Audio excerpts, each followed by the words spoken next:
அதுக்கு பிறகு என்ன நடக்குதுன்னு சொன்னா ஆஹ் இந்த நலன்புரிவாதம்ங்கிற ஒரு இது கொண்டு வராங்க. அதாவது 20ஆம் நூற்றாண்டின்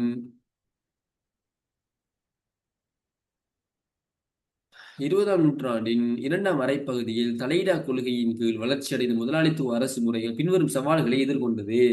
பாருங்க, தலையிடா கொள்கை என்னென்ன சவால்களை எதிர்கொண்டதுன்னு பார்ப்போம். ஒன்று, தலையிடா அரசின் கீழ் பலத்த சமூக அநீதிகளுக்கு உட்பட்ட ஒரு பாட்டாளி வர்க்கம் தோற்றம் பெற்றமை. எனவே என்ன செய்வாங்க? முதலாளிமாரு முதலாளிமாரு பெரிய பெரிய நிறுவனங்கள் அப்படி உருவாக்குவாங்க. நிறுவனங்களை உருவாக்கி என்ன செய்வாங்க? அந்த வேலைகளை செய்யறதுக்கு சின்ன சின்ன தொழிலாளிகளை வேலைக்கு எடுப்பாங்க. சின்ன சின்ன தொழிலாளிகளை வேலைக்கு எடுப்பாங்க. இதனால முதலாளின்னு சொல்லி ஒரு வர்க்கமும் தொழிலாளின்னு சொல்லி ஒரு வர்க்கமும் உருவாகும். இப்படி ஒரு பிரச்சனை வந்துச்சு. இரண்டாவது, கைத்தொழில் மயமாக்கத்தின் விளைவாக ஒரு நகர்ப்புற தொழிலாளர் வர்க்கம் தோற்றம் பெற்றது. இந்த பெரிய பெரிய நிறுவனங்கள் எங்க இருக்கும்? சிட்டில தான் இருக்கும். எனவே கிராமப்புறத்துல வாழ்ற மக்கள் எல்லாரும் அங்க வேலை செய்ய வந்தாங்க. அங்க வேலை செய்ய வந்தாங்க. எனவே இது வந்து டெவலப் ஆகும். இது டெவலப் ஆகாது. எனவே கிராமம், நகரம் இப்படி உருவாகி நகர்ப்புற தொழிலாளர் வர்க்கம் சொல்லி ஒரு டீம் உண்டு உருவானாங்க. அடுத்தது பாருங்க, இரண்டு உலக யுத்தங்களின் விளைவாக எதிர்நோக்கப்பட்ட அரசியல் சமூக பொருளாதார அழிவுகளை அகற்றி போரின் விளைவால் அழிவுற்ற சமூக பொருளாதார முறைமைகளை மீண்டும் கட்டியெழுப்பும் பொறுப்பு அரசுக்கு உரித்தாக்கப்பட்டமை. அதே போல நாங்க பார்த்தோம், அரசிட வேலை ஒன்றுமில்லை, பக்கத்துல இருந்து பார்த்து கொண்டிருக்கிறது. இப்படிதான் நாங்க படிச்சிருந்தோம். ஆனா முதலாம் உலக மகா யுத்தம், இரண்டாம் உலக மகா யுத்தம்லாம் நடந்து அந்த நாடு ஃபுல்லாவே ஒரு அழிவுக்கு உட்பட்டுச்சு. இப்ப இதை தூக்கி நிறுத்துற யாரு? அரசு. எனவே அரசு கூட வேலை பார்க்கணும்ங்கிற ஒரு நிர்பந்தம் ஏற்பட்டுச்சு. அதே போல பாத்தீங்கன்னு சொன்னா தனியார் துறை குறைந்த கவனம் செலுத்தும் அல்லது முழுமையாக புறக்கணிக்கும் துறைகளின் விருத்திக்காக அரசு நேரடியாக தலையிட வேண்டியிருந்தவை. பாருங்க, ஆஹ் இதுல பஸ் மக்கள் போக்குவரத்து விஷயமா தனியார் தான் அதை பார்ப்பான். அவன் உழைச்சி லாபம் ஈட்டுவான். இதான் தலையிடா கொள்கையிட இது. மக்களுக்கு சுகாதாரமா தனியார் அதை பார்ப்பான். பார்த்து அதன் மூலமா பிசினஸ் எடுப்பான். ஆனா சின்ன சின்ன விஷயங்களை கவனம் எடுப்பானா? எடுக்க மாட்டான். சரியா? கழிவறை கட்டி கொடுக்குறது அப்படி சின்ன சின்ன வீடு அமைப்புகள் அப்படி சின்ன சின்ன விஷயங்களை அவன் கவனிக்கவே மாட்டான். அவனுக்கு பிசினஸ்ல லாபம் தான் கவனிப்பான். அப்ப இதை யாரு பாக்குற? இந்த பிரச்சனைகள் வந்துச்சு. இத இப்ப அரசு கட்டாயம் தலையிட வேண்டிய ஒரு நிலைமை இதுலயும் ஏற்படுது. அதே போல பாத்தீங்கன்னு சொன்னா ஓகே, அதே போல பாத்தீங்கன்னு சொன்னா அரசு பல்வேறு நலன்புரி சமூக பாதுகாப்பு நடவடிக்கைகள் எடுக்க வேண்டியிருந்தமை. ஒரு சமூகத்தை பாருங்க, அதுல சில தொற்று நோய்கள் தான் மக்கள் பாதிக்கப்படுவாங்க, வறுமையால பாதிக்கப்படுவாங்க, அதே போல குடும்ப வன்முறை நிறைய பாதிக்கப்படுவாங்க. இவங்களுக்கெல்லாம் இவங்களுக்கெல்லாம் என்ன செய்யணும் அப்படின்னா ஒரு நலன்புரிகளை செய்யணும். அரசு நலன்புரிகளை செய்ய சாப்பாடு கொடுக்கணும் அப்படின்னு செய்யணும். இது செய்யாததால தலையிட அரசுக்கு நிறைய பிரச்சனைகள் இதெல்லாம் வந்துச்சு. அடுத்து சமமான பிரஜையில் சமமான இடம் என்ற சித்தாந்தத்தின் கீழ் அரசினால் அரசியல் பொருளாதார சமூக பணிகள் முகாமைத்துவம் செய்ய வேண்டியிருந்தமை. இவங்களோட கொள்கை என்ன? சமமான பிரஜனை, சமமான பிரஜை, சமமான இடம். அப்ப எல்லாருக்கும் சம இடம் கொடுக்கணுமே. அப்ப நீங்க என்ன, பணக்காரர்கள் மட்டும்தான் இதுல அனுபவிக்கிற மாதிரி இருக்குதுன்னு ஒரு பிரச்சனை வந்துச்சு. அதே போல 1917 அக்டோபர் புரட்சியின் மூலம் உலக வரலாற்றில் முதலாக ரஷ்யாவில் சோசியலிச அரசு தாவிக்கப்பட்டது. இவங்களோட இந்த தலையிட அரசு கொள்கையில கோபமுற்று கார்ல் மார்க்ஸ், அதே போல ஃப்ரெட்ரிக் ஏங்கல்ஸ், சேகுவாரா போன்றவர்கள் எல்லாம் போராட்டம் செஞ்சு லெனின் என்ன செஞ்சாங்கடா? ரஷ்யாவுல லெனின் தான் அவர் சகோதரனை கொல்றாங்க. அதுக்கு அவர் புத்தகம் ஒன்று இருக்குது, நல்ல புத்தகம் வாசிங்க. அவர் உடலை இப்பயும் வச்சிருக்கிறாங்க போல இதுல ரஷ்யாவுல. அவங்க எல்லாரும் சேர்ந்து போராட்டம் பண்ணி சோசியலிச அரசு உருவாக்குறாங்க. அப்ப இது இவங்களுக்கு பெரிய ஒரு வீழ்ச்சி. இது இவங்களுக்கு வீழ்ச்சி. எனவே இது ஒரு பிரச்சனையா வந்து சேருது. அடுத்து மனித உரிமைகளை பாதுகாத்து பேணுவது தொடர்பாக வளர்ச்சியடைந்த சமூக இயக்கங்களின் தாக்கல். நிறைய சமூக இயக்கங்கள் தோற்றம் பெற்று இந்த மனித உரிமைகளை கவனத்துல எடுன்னு சொல்லி கத்தினாங்க, பேசினாங்க. அப்ப இதெல்லாம் காரணமாக தலையிட அரசு பார்த்தாங்க, இதுக்கு மேலே நம்ம இப்படி இருந்த கஷ்டம், நம்மளை கொஞ்சம் டெவலப் பண்ணுவோம், நம்மளை கொஞ்சம் மாத்திக்கொள்வோம். எல்லாரும் எல்லா பிரச்சனையும் நமக்கு வந்திருக்குதுன்னு சொல்லி தங்களை மாத்திக்கொள்ள நினைச்சாங்க. அந்த வகையில தான் இச்சவால்களை எதிர்கொண்டு 20ஆம் நூற்றாண்டின் 2ஆம் அரைப்பகுதியில் ஆரம்பத்தில் அரசின் செயற்பாடு எவ்வாறு அமைய வேண்டும் என்று தாராளவாதிகள் முன்வைத்த சீர்திருத்த கருத்து. பாருங்க, சீர்திருத்த கருத்து இப்ப நான் இருக்கிறேன். நீங்க எல்லாரும் இப்படி இது இல்ல அது இல்லைன்னு சொல்றீங்க. எனவே நான் சீர்திருத்த கருத்தை முன்வைக்கிறேன். நான் இனி பிள்ளைகள் இப்படி படிச்சு தர மாட்டேன், நீங்க சொல்றது கேட்ப, நான் கொஞ்சம் மெதுவா போறேன், வேகமா போறேன், வைக்கிறேன் தானே. இதான் சீர்திருத்த கருத்து. இப்படி தலையிட அரசு அவரோட பிழைகளை மாத்திக்கொண்டு சீர்திருத்த கருத்துக்களை முன்வைக்கிறாங்க. அதுதான் நலன்புரி அரசு. யாரு? இதன் பிரகாரம் அரசு அதுவரை கடைபிடித்து வந்த தலையிடா கொள்கையிலிருந்து விடுபட வேண்டும் என்ற ஜோன் மோனாட் கென்சியின் கேன்சிய தத்துவம், கிரீன் ஹாப்ஸ் பிரபு போன்றவர்களுடைய சிந்தனையின் தாக்கத்தாலும் அரசு தலையிடா கொள்கையை வீழ்ச்சி கண்டு நலன்புரி அரசாக தோன்றியது. இதான் முக்கியம். என்ன? ஜோன் என்ன மோனாட் கென்சி, இவர் கென்சிய தத்துவம் இது என்ன சொல்லுதுன்னு சொன்னா, இந்த ஹொப்ஸ் பிரபு கிரீன் இவங்களோட கருத்துக்கள் அடிப்படையாக வச்சு என்ன சொல்றாருன்னா, எல்லாத்தையும் அரசு தான் பார்க்கணும். நலன்புரி அரசு அரசு தான் எல்லாத்தையும் பார்க்கணும்ங்கிற ஒரு கருத்தை கொண்டு வராரு ஜோன் மோனோடைசி. சரியா? நலன்புரி அரசு என்பது மனிதனின் பிறப்பு முதல் இறப்பு வரை அனைத்து துறைகளிலும் அரசு தலையீடு செய்து, எல்லா துறைகளிலும் என்ன செய்யணும்? அரசு தலையிட்டு அவங்க எதிர்கொள்ற வறுமை பிரச்சனையா இருக்கலாம், தொழிலின்மை பிரச்சனையா இருக்கலாம், அவங்களுக்கு அந்த போசனை சில பிள்ளைகளுக்கு இருக்கும் அந்த பிரச்சனையா இருக்கலாம், அவங்களுக்கு வர தொற்று நோய்களாக இருக்கலாம். இது எல்லாத்துக்குமான தீர்வை கொடுக்கணும். பலவீனமானவர்களுக்கு உதவி செய்யணும். அந்த ஓட்டப்படியில கீழே பலமில்லாம விழுந்தவனை தூக்கி விடணும். இப்படியான கருத்தோட புது வேர்சனோட வாரத யாரு? நலன்புரி அரசு. ஓகே, இது பாருங்க, மேற்கூறிய காரணிகளில் செல்வாக்குட்பட்டு எழுச்சி அடைந்த நலன்புரி அரசுகள் பின்வரும் பண்புகளை கொண்டிருந்தன. இப்ப இவங்களோட ஸ்பெஷல் என்னன்னு சொன்னா, இவங்களோட பண்புகள் என்னன்னா, ஒன்று, பொருளாதார விருத்தி மற்றும் பொருளாதார விருத்தியின் பயன்களை சமூகத்தில் மீள பகிர்ந்தளித்தல் என்பவற்றில் அரசு நேரடியாக தலையிடல். இந்த சமூகத்துக்கு ஒரு பொருளாதாரத்தை கொண்டு போய் கொடுக்கணும், பொருளாதாரத்தை விருத்தி செய்யணும். இதுக்கு அரசுக்கு நேரடியாக களத்துல இறங்கினுச்சு.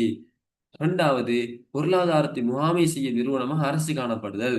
பொருளாதாரத்தை ஏற்கனவே முகாமை செஞ்சது யாரு? சொல்லுங்க பாப்போம். தலையிட அரசியல் பொருளாதாரத்தை முகாமை செஞ்சது யாரு? தனியார் அமைப்பு. யாரு? கேட்கல. தனியார் அமைப்பு. ஓகே, தனியார் அமைப்பு. Very good. முதலாளிகள். இங்க அரசு எல்லாத்தையுமே கவனத்தில் எடுத்தாங்க. தனியார் துறை கவனம் செலுத்தாத அல்லது முழுமையாக கைவிட்ட துறைகளில் அரசு நேரடியாக தலையிடல். பல்வேறு நலன்புரி மற்றும் காப்புறுதி பணிகளை அரசு நடைமுறைப்படுத்தல். சமூக பொருளாதார அரசியல் பணிகளை அரசு முகாமையும் செய்தல். இப்படி சுருங்க கூறின அரசின் நலன்புரி வாதம் சாரம் பொருளாதார சமூக விவகாரங்களை முகாமைத்துவப்படுத்துவதில் அரசு நேரடியாக தலையிட்டு சமூகத்தில் அழுத்தத்திற்கு உள்பட்டுள்ளோரின் சமூக மேம்பாட்டிற்காக செயற்படுதல் என்பதாகும். இது தலையிட அரசு முறையின் கீழ் காணப்பட்ட அரசு பின்னால் இருந்து கொண்டு பார்த்து கொண்டிருக்க வேண்டும் என்ற சித்தாந்தத்திற்கு முழுமையாக வேறுபட்டதாகும். சரியா? ஏற்கனவே சொன்ன மாதிரி ஒரு ட்ரெக் இருக்குது, அதுல எல்லாருமே ஓடிக்கொண்டிருக்கிறாங்க. அத ஓடிக்கொண்டிருக்கிறாங்க. இதுல இங்க ஒரு ஆள் கீழே விழுந்துட்டாரு, அவர் கை காலெல்லாம் உடைஞ்சிட்டு. எனவே இப்ப இருக்கிற புது அரசு எப்படிப்பட்டதுன்னா, நலன்புரி அரசு எப்படின்னா, இவனை முழுமையாக தன்னை கொண்ட்ரோலுக்கு எடுத்து இவனை பாதுகாத்து இவனுக்கு வைத்தியம் செஞ்சு இவனுக்கு ட்ரைனிங் பண்ணி இவனையும் இந்த ஓட்டப்பட்டியில ஓட வைக்கும். இதுதான் நலன்புரி அரசு. சரியா? ஓகே, இப்படி போய் கொண்டிருக்கும் போது நிறைய பிரச்சனை வருது. முதலாளி சும்மா ஓடுவானா? தன்னை பிசினஸுக்கு இவங்க ஆப்பு வச்சுட்டாங்க. இந்த ஒரு காரணத்தால திரும்ப கொதிச்செல ஆரம்பிக்கிறாங்க. இப்பதான் நவதாராண்மைவாதம் தோற்றம் இருக்கு. நலன்புரி அரசில் சந்தை முறை பொருளாதாரம் தோற்றம் பெற்றமை, மக்களின் தேவைகள் பரவலடைந்தமை, உலகமயமாக்கம், தொழில்நுட்ப வளர்ச்சி என்பவற்றின் காரணமாக நலன்புரி அரசினால் சகல தரப்பினரையும் திருப்திப்படுத்தி கொண்டு செல்ல முடியவில்லை. இப்ப நான் இருக்கிறேன் வைங்களேன், நான் ஒரு முடிவெடுக்கிறேன். இந்த குரூப்ல 800 பேர் இருக்கிறாங்க. 800 பேருக்கும் நான் மோட்டிவேஷன் பண்ண போறேன். 800 பேருக்கு நான் எப்படி எக்ஸாம் எழுதுன்னு சொல்லிக் கொடுக்க போறேன்னு ஒரு முடிவு எடுத்தா நல்லதான், நல்ல முடிவு தான். ஆனா எனக்கு கஷ்டமா இல்லையா? எனக்கு இங்க யூனிவர்சிட்டி பாடங்கள் இருக்குது, எனக்கு அங்க அசைன்மெண்ட் எக்ஸாமு அவ்வளவு விஷயம் இருக்குது. இங்க நான் சைக்காலஜிக்கு ஒரு கோர்ஸுக்கு போய் கொண்டிருக்கிறேன், இங்க நான் மெமரி டெக்னிக்கோ செஞ்சு கொண்டிருக்கிறேன். இது எல்லாத்துக்கு மேல அதை பார்க்க கஷ்டமா இல்லையா? இதே போலதான் நலன்புரி அரசு எல்லாத்தையும் தன் தலையில போட்டது புறதான் யோசிக்கிறாங்க. அவசரப்பட்டுட்டோமோ, ஏன்டா உலகமயமாக்கம் நடந்து அதுல இப்ப ஒரு சிக்கல் போயிட்டு இருக்குது, தொழில்நுட்பம்லாம் வளர்ச்சி அடைஞ்ச ஒரு சிக்கல் போயிட்டு இருக்குது, மக்களோட தேவைகள்லாம் அதிகமா இருக்குது. எல்லாத்தையும் பார்த்து கொண்டிருந்தா செலவு கூட, அப்படி இப்படிலாம் பிரச்சனை வருது. இச்சவால்களை எதிர்கொள்வதற்கு அரசு தனது மரபுசார் நிர்வாக முறையான இலாகா முறையினை விஸ்தீரப்படுத்தியும் கூட்டுத்தாபனங்களையும் அதிகார சபைகளையும் உருவாக்கியும் இப்பணிகளை நிறைவேற்றியது. இப்ப என்ன செய்யறாங்க? அந்த பிரச்சனை காரணமாக தனக்கு கீழே சில ஆட்களை வச்சு வேலை செய்யறாங்க. நான் இருக்கிறேன். நான் வந்து எனக்கு கொஞ்சம் கஷ்டங்கிறதால இந்த கிளாஸ் ஒரு ஆள்கிட்ட கொடுக்குறேன். நான் அப்படி செஞ்சேனே. ஃப்ரீ கிளாஸ்ல விஷயால ஒரு பொடியனை வச்சு நான் முதலாம் கூட வச்சு படிப்பிச்சேன் கூட்டாளி வச்சு. அப்ப இப்படி செஞ்சு பார்த்தாங்கன்னா அது அப்பயும் கஷ்டமா இருந்துச்சு. எனவே தான் என்ன செய்யறாங்கன்னா இந்த இந்த குறைந்தபட்ச அரசுங்கிற அந்த முறைய கொண்டு வராங்க.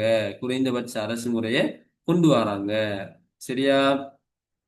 இதுக்கு தீர்வாகத்தான் 1970களின் பின்னர் குறைந்தபட்ச அரசுங்கிற அந்த சிந்தனை கொண்டு வரப்படுது. இது என்ன அப்படின்னு சொன்னா, அரசு என்பது பொருளாதார நடவடிக்கைகளில் இருந்து முடியுமானவரை விலகி இருத்தல். பொருளாதார விஷயத்துல விலகி இருக்கிறது இருந்தாலும் தலையிட அரசு முறை இருக்கிறது போல முழுமையா விலகி இருக்கிறது இல்ல. ஒரு அளவு விலகி இருப்பாங்க, ஒரு நடுநிலைமையா. சில விஷயங்களை தலையிடுற, சில விஷயங்களை தனியார்ட்ட கொடுக்குற. இப்படி பாருங்க.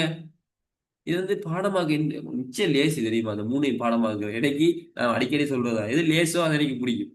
எது லேசோ அது எனக்கு பிடிக்குங்கிறவங்க, இது எனக்கு பிடிச்ச ஒரு தலைப்பு. ஏன்னா பாடமாக லேஸ். ஆஹ் இந்த நான் குறைந்தபட்ச தலையிட்ட அரசு இப்படி, நிலையன்புரி அரசு அதுக்கு ஒப்போசிட், குறைந்தபட்ச அரசு ரெண்டுக்கும் நடுநிலை. ஓகேவா? அப்ப இப்படித்தான் இது இருக்கும். அந்த வகையில தலையிட அரசு முறையில் இருப்பது போன்ற அரசு முழுமையாக பொருளாதார நடவடிக்கையிலிருந்து விலகி இருப்பது என்பது இதன் பொருள் அல்ல.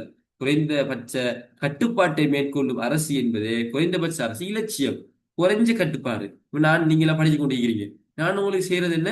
குறைந்தபட்ச கட்டுப்பாடு. உங்களுக்கு நான் சுதந்திரமாக அப்படி எல்லாம் வீடியோ ஒன் பண்ணுங்க, நீங்க நினைச்சா பேசலாம், நினைச்சா கீறலாம், அப்படி விட்டனா? அப்படி விடவும் இல்லை. அதே போல நீங்க எதுவும் செய்யக்கூடாது, சும்மா மைக்கு முன் பண்ணக்கூடாது, பேசவும் கூடாது, அப்படி செய்யணும் அப்படியும் இல்லை. ஒரு குறைஞ்சபட்ச கட்டுப்பாடு இருக்குது. இதுதான் குறைந்தபட்ச அரசு. அப்ப குறைந்தபட்ச அரசு முறையான தலையிட அரசு முறையை விட சற்று முன்னோக்கியதும் நலன்புரி அரசிலிருந்து சற்று பின்னோக்கியதுமான இடைநிலை அரசாகும். அதாவது பாருங்க, இதெல்லாம் வாசிக்க உள்ளதா என்னடான்னு உங்களுக்கு வெறுத்து போகும். முன்னோக்கியது பின்னோக்கி அப்படி இல்லை. இது சிம்பிளா என்னன்னா அங்கலையும் இல்லை இங்கலையும் இல்லை, சும்மா நடுநிலை. அதையும் சொல்றாங்க. நீங்க வாசிச்சுதான் நீங்க தான் இலகுவா புரிஞ்சு கொள்ளணும். அதாவது பொருளாதார சமூக விடயங்களில் குறைந்த அளவு தலையிடும் அரசு என்பது இதன் மூலம் பொருள்படுகிறது. அதனுடைய ஆட்சி கர்மங்களில் இருந்து அரசு முற்றாக அகன்று செல்லாது. அதேவேளை அளவுக்கு மிஞ்சிய வகையில் பொருளாதாரத்தை கட்டுப்படுத்துவதிலும் சமூகத்தில் சகலருக்கும் பொது நலனை நிறைவேற்றி கொடுப்பதிலும் அரசு ஈடுபடக்கூடாது. தலையிட அரசு முறையில் கட்டுப்படுத்தப்படாத அரசு சிறந்த அரசாகவும், நலன்புரி அரசு அதிகமாக கட்டுப்படுத்தும் அரசு சிறந்த அரசு என்றும் கருதப்பட்டது. குறைந்தபட்ச அரசு முறை என்பது குறைந்த கட்டுப்பாட்டை மேற்கொள்ளும் அரசு என்பதாகும். அதாவது அரசின் கீழுள்ள தொழில்கள் புதிய அரச முகாமைத்துவ கொள்கைகளின் கீழ் மீளமைப்பு செய்யப்பட்டு அரசு சார்பற்ற நிறுவனங்களுக்கும் சிவில் சமூகத்திற்கும் செயற்பாடு மிக்க பங்கினை மேற்கொள்வதற்கு இடமளிக்க வேண்டும் என எழுதுகிறது. அதாவது முடிவுரை வந்து சொல்றாங்க, தலையிட அரசு எதுவும் தலையிடாம இருந்தா சிறந்ததுன்றாங்க. நலன்புரி அரசு எல்லாத்தையும் தலையிட்டா சிறந்ததுன்னாங்க. குறைந்தபட்ச அரசு குறைவாக தலையிட்டா நல்லம் அப்படின்னு சொல்றாங்க. இதோட இது முடியுது. ஓகே, இப்ப நீங்க செக் பண்ணுங்க. தாராளவாத ஆஹ் இது விளங்கிட்டா? தாராள ஜனநாயக கோட்பாடு விளங்கிட்டா? தாராள ஜனநாயக கோட்பாடு என்னென்னு படிச்சோம்? அதுல 3 வகையான அந்த இதுகள். அதுல ஆஹ் தலையிட அரசுனா என்னென்னு படிச்சோம். அடுத்தது நலன்புரி அரசுனா என்னென்னு படிச்சோம். அதே போல தலையிட குறைந்தபட்ச அரசுனா என்னன்னு படிச்சுக்கிறோம். இது எல்லாமே என்ன விஷயம்ங்கிறத உங்களுக்கு புரிஞ்சிட்டா, சிக்கல் இல்லாம புரிஞ்சிட்டா, அதுக்கு பிறகு நோட்ஸை பாக்குறது, ஷோர்ட் நோட்ஸ் படம் பார்க்கறது வேற விஷயம். புரிஞ்சிட்டா என்னன்னு சொல்லி கிளியரா மெசேஜ் பண்ணுங்க.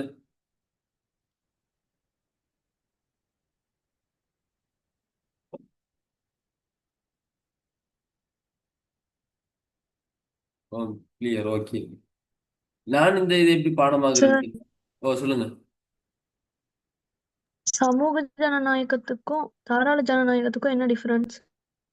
ஆ சமூக ஜனநாயகம் அப்படின்னா என்னண்டா, சமூக ஜனநாயகம் என்னண்டா, இந்த முதல் தாராள ஜனநாயகத்துக்கு மாற்றீடாக உருவானது சோசியலிசவாதம். மாற்றீடாக உருவானது சோசியலிசவாதம். இந்த தாராளவாதத்துக்கும் சோசலிச வாதத்துக்கும் மாற்றிட உருவானதுதான் சமூக ஜனநாயகவாதம். இவங்க சொல்றாங்க, தாராளவாதிகள் சொல்றாங்க தனியார் சுதந்திரம், நினைச்சாக்க நினைச்ச மாதிரி உழைக்கல். சோசியலிசவாதிகள் சொல்றாங்க தனியார் சுதந்திரம்லாம் இல்ல, அரசு தான் எல்லாத்தையும் கட்டுப்படுது. சமூக ஜனநாயகவாதிகள் சொல்றாங்க ரெண்டையும் மிக்ஸ் பண்ணி இதுவும் இருக்கும் அதுவும் இருக்கும். இப்ப எங்கட நாடு இருக்கிற மாதிரி, எங்கட நாடு பாருங்க, ஆஹ் தாராளவாதமும் இருக்குது, நினைச்ச வேற உழைக்கிறது தானே. சோசியலிசவாதமும் இருக்குது. எப்படி உங்களுக்கு தெரியுமா? அந்த சமுர்த்தி கொடுக்கிறது, கூப்பன் கொடுக்கிறது, அப்படி நிறைய விஷயங்கள் இருக்குது. அதான் சோசியலிசவாத பண்புகள் அதுவும் இருக்குது. அப்ப ரெண்டும் சேர்ந்தா என்ன? சமூக ஜனநாயகவாதம். விளையிட்டா?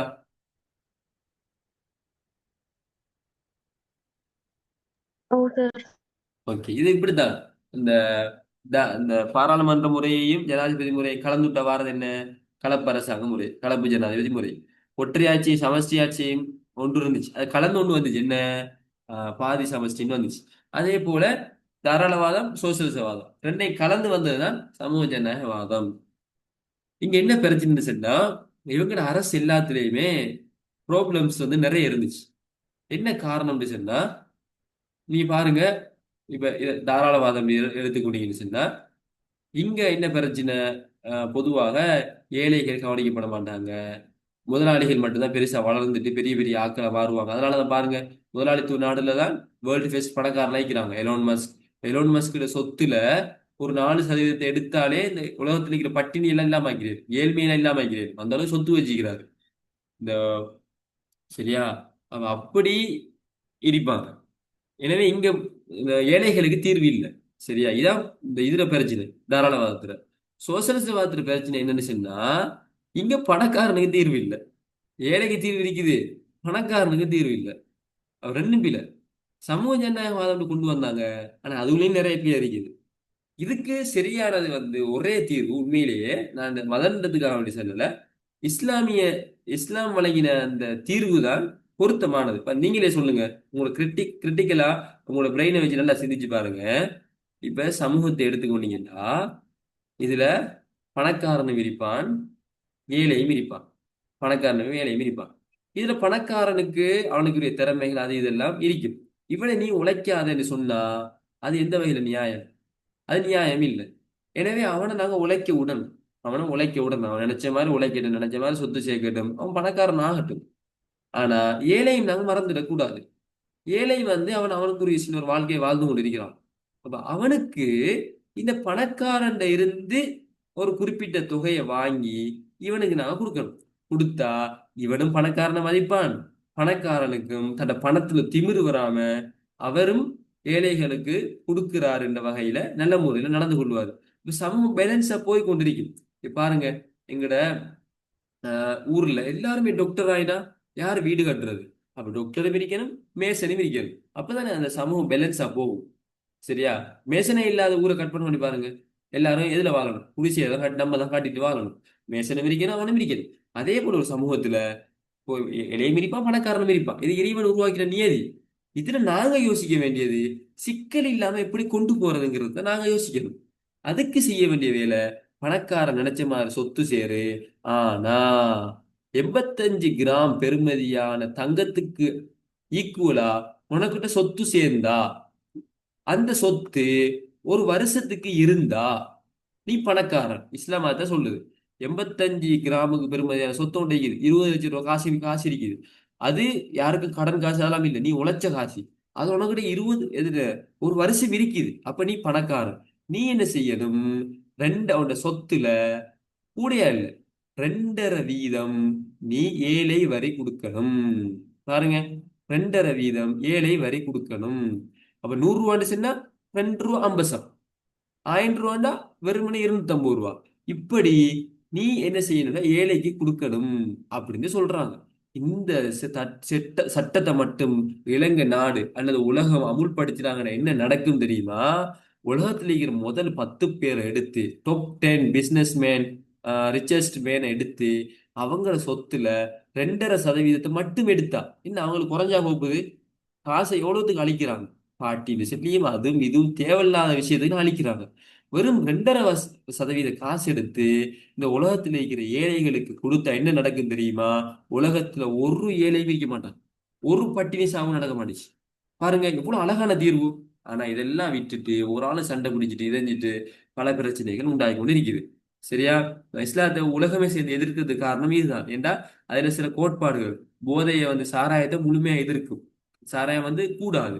அதனால இஸ்லாமிய நாடுல சாராய கடை இருக்காது, எங்க ஊர்கள்ல சாராய கடை இருக்காது. சாராய கடை இல்லாத ஒரு சமூகம் நல்லமா இல்லையா? பாருங்க, சாராய கடை பார் இருக்கிறதால எவ்வளவு பிரச்சனைகள் சமூகத்துல.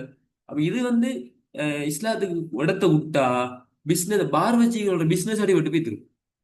சரியா? இந்த விபச்சார தொழில் செய்யறவங்களோட பிசினஸ் அடி விட்டு போயிட்டு. எனவேதான் ஃபுல் எதிர்ப்பு. நீங்க டிவியில அதுல இதுல பார்த்திருப்பீங்க. இஸ்லாமியர்கள் சொன்னாலே ஒரு பட்டத்துல தீவிரவாதிகளை எடுக்கிறதும் அதிரதும் இதையிறதும் அவங்கள பத்தி கெட்டதா இதையிறதும் இல்லாத விமர்சனத்தை சொல்றதும் அப்படிலாம் பார்த்திருப்பீங்க. அப்ப இதான் காரணம்.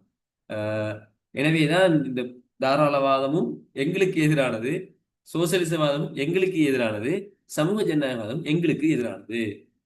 அதே போல இப்படியான விஷயங்கள் இருக்குது. ஓகே, இப்போ நாங்க இதோட கிளாஸை முடிச்சுக்கொள்ளும். இங்க என்னென்ன விஷயங்கள் இருக்குதுங்கிறத கொஞ்சம் நோமலாக பார்த்து கொண்டு என்னென்ன விஷயம் படிக்கணுங்கிறத பார்ப்போம். என்ன நாங்கள் நாளையோட முடிக்கணும்.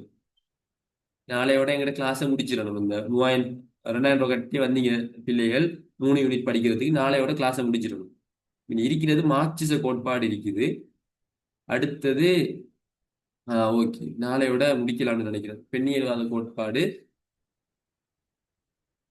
ஓகே, நாளையோட கிளாஸ் முடிஞ்சிடும் இன்ஷா அல்லாஹ். நாளையோட நாங்கள் கிளாஸை முடிப்போம். ஓகே, கிளாஸை முடிச்சு கொள்ளுமா? இப்ப டவுட் இருக்குதா? இல்ல சார். ஓகே, கிளாஸை முடிச்சு கொள்ளும். சுபஹானல்லாஹ் வபிஹம்திஹி அஷ்ஹது அன் லா இலாஹா இல்லல்லாஹ்.